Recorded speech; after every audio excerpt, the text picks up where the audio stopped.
Oromia talent show daawwadha. Dhiisin nakin kome seenaa baruu hin dogoggoreeni. Oromia talent show daawwadha. Sagantaa Oromia talent show daawwadha. Oromia talent show daawwadha. Afaanota irratti sagantaa afaan Oromoo irratti Oromia talent show daawwadha. Achirratti moonis gama kotiin sirba koo isin afeereetiin jira. Roobero chama yaadama maaloo kaoni magarre maali.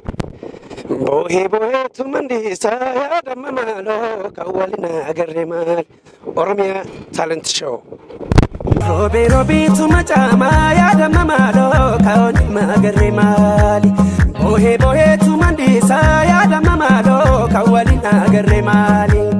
Roobero tu chama yaadama maaloo kaoni magarre maali.